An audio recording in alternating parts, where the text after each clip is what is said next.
MikeMulhern.net. On the road, charging Martinsville, Virginia. Friday morning. Foggy out here. Glad I'm not flying up there. Been playing Grand Theft Auto lately. Gives you a whole new perspective on what people do inside a car. Blue lights, red lights, green lights, yellow lights. Hey, don't matter to those boys. Whatever it takes to get the job done. That's not the way I drive, but that's the way I play the game. I told you last week, no more Mr. Nice Guy. So I went to the optometrist. So if these things get knocked off today,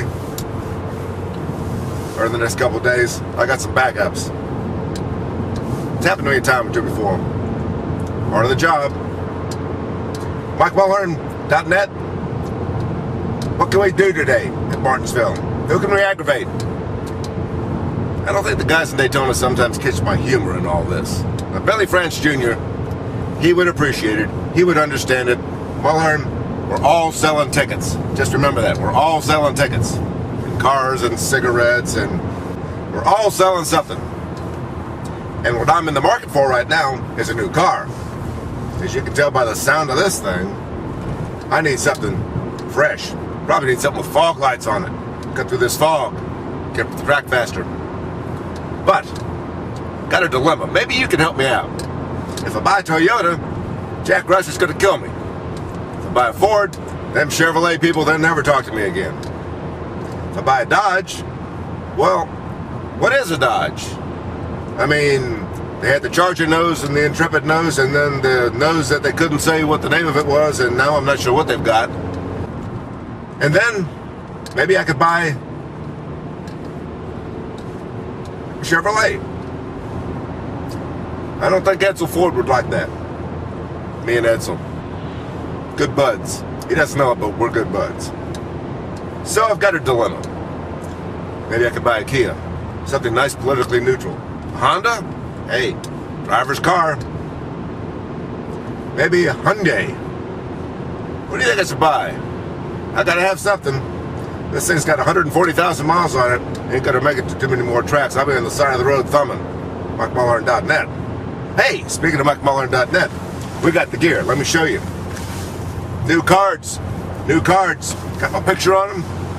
Use them on your dartboard. Be handing them out up here at New Spring Offensive. MikeMulhern.net's going on the Spring Offensive. Bristol, Martinsville, Texas, Phoenix. Phase 2. Gosh, we've been doing this for almost 2 months now, and it still seems like fun.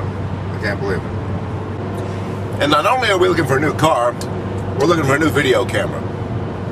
My trusty old Panasonic here. Been through 2 years on the road. Beat up pretty bad. Had a little newer one, but I think the airport in Phoenix or the airport in Atlanta, one of those airports, it vanished on me. You know how those things go. Turn your back and try to get a sandwich, and the next thing you know, you're a little lighter on the backpack. So you want some predictions for this weekend. Okay? Let's try it again. We're going to hit on this thing one time. Jeff Gordon. Hey, he looked good at Bristol. Finished 4th. Could have won. Looked strong. And he's great at Martinsville. The only problem? Teammate Jimmy Johnson. Jimmy ran really strong at Bristol. I was a little disappointed that he settled for 3rd at the end. That's why I like the idea of making wins count toward the championship. I don't mean you get 10 extra points for going into the bonus or playoffs or whatever they want to call that. I mean wins. You got to win races to win the championship. Like Formula One was talking about. Drivers over there didn't like that either. Drivers over here, sort of mixed emotions. Hey, they're making millions of dollars. Put up or shut up. Win races, win the championship. Stroking your way to the title? Hey, that ain't my style. I don't stroke. I don't expect them to stroke. Not for the kind of bucks that I have to spend. And believe me, I've been doing QuickBooks the last couple of weeks, and I know what it costs to do this job. So you don't like Jeff Gordon or Jimmy Johnson. Hey, they're 1-2. You pick them, you make some money up here. Week after week, year after year. You say you like Kyle Busch. Hot driver, great star. Hey, if Kyle Busch wins Martinsville, I'll eat my boots. Sorry.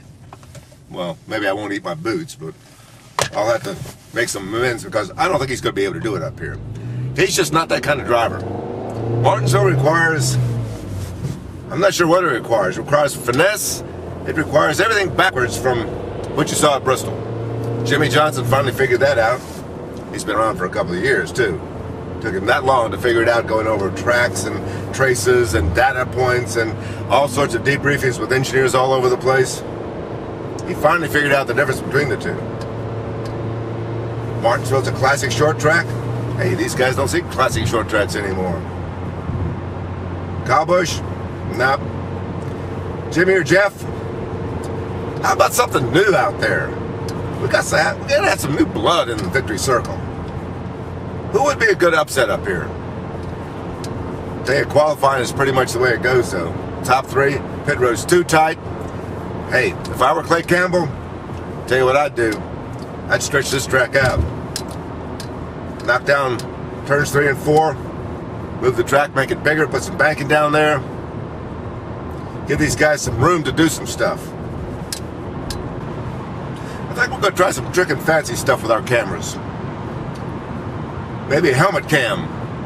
As I walk around the garage area, getting pummeled by irate crewmen and distraught drivers and stomped on by car owners that don't like me rocking the boat. So Jeff Bird, my old roommate, the guy that runs Bristol now, did a darn good job of filling those grandstands last week. And 160,000 people, I don't know where he found them all. Called it a sellout. It looked sold out to me. They might have been coming in off the street, but they were there. Believe me, they were there. They were there on the highway for hours after the race. Usually they do a pretty good job moving traffic out of that place. But, sorry Jeff, traffic stunk this time. Took me forever to get 5 miles down the road. But, it's part of the deal. You gotta deal with traffic, gotta deal with people, and I love the people in this business. You'd love the people if you were down here in the garage area. Some of them are a little fragile. Some of them are okay. Most of them are really cool people. But we need more characters. We need more wild and crazy guys. Maybe that's why I like Kyle Busch. I think he's got potential. Potential to be wild. Got a little flack last week when I said he was maybe the next Dale Earnhardt Sr. Hey, but I saw Dale Earnhardt Sr. I watched him come up. I watched him aggravate people, run people into the wall, do all sorts of things. Kyle Busch is actually very mild-mannered compared to Dale Sr. But we all know there'll never be another Dale Sr. Talk about a guy, he didn't need a spotter. He made sure when it was time to be clear, he was clearing them.